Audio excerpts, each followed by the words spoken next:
Apa makanan favorit kamu? Nasi goreng, es krim, mie, atau seblak? Begitu ngebayangin pasti langsung keluar air liur.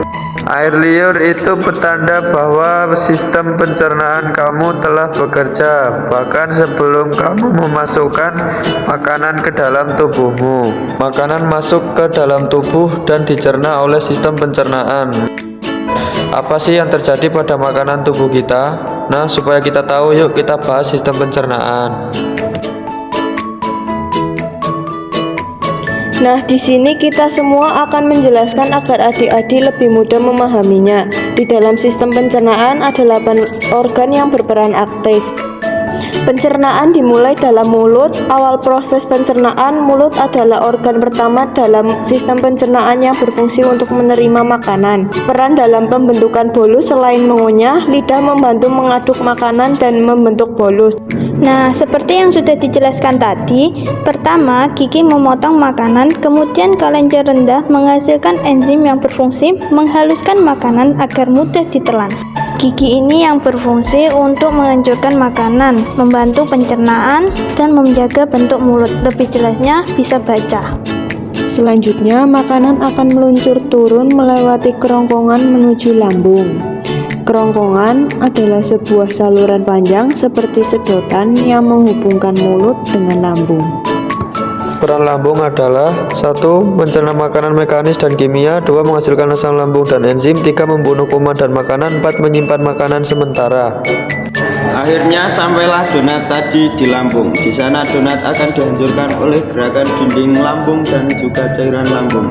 Tahukah kalian, cairan lambung bersifat sangat asam. Saking asamnya, setiap benda yang masuk ke dalam lambung akan mulai hancur. Sebelum masuk ke usus halus, makanan akan mengurai di pankreas. Pankreas sendiri berfungsi untuk 1. Menghasilkan enzim pencernaan, 2. Menghasilkan hormon insulin, dan seterusnya. Untuk lebih jelasnya bisa dibaca ya. Yuk perkenalan dengan usus halus. Usus halus adalah organ utama dalam sistem pencernaan yang berfungsi menyerap nutrisi.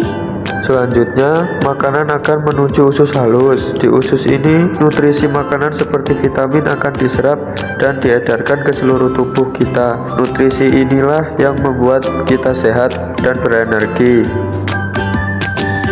Yang telah hilang nutrisinya ini disebut dengan ampas makanan.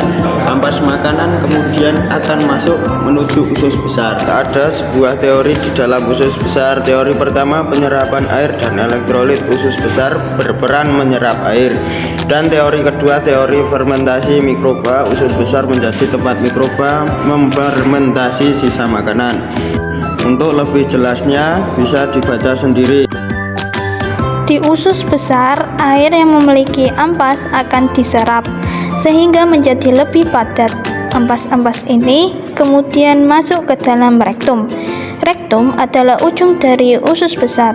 Mereka berfungsi sebagai tempat pemberhentian sementara sebelum ampas dikeluarkan melalui anus. Ampas yang keluar melalui anus inilah yang kita sebut sebagai kotoran atau put. Disinilah sebenarnya makanan kita berakhir.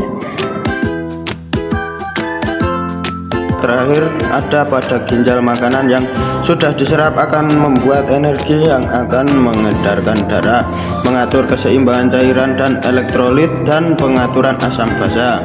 Lebih jelasnya bisa dibaca fungsi ginjal untuk pencernaan. Selain ginjal ada hati. Peran hati dalam pencernaan. Hati berfungsi memproduksi empedu yang diperlukan untuk mencerna lemak di usus halus. Empedu disimpan di kantong empedu dan dilepaskan saat makanan berlemak masuk ke duodenum. Selain itu, hati juga memproduksi dan menyaring zat-zat yang masuk ke tubuh termasuk racun, obat-obatan. Untuk lebih jelasnya bisa dibaca sendiri. Kenapa harus tahu tentang pencernaan? Banyak kok gunanya mengetahui sistem pencernaan. Yang pertama, menghargai pentingnya makanan.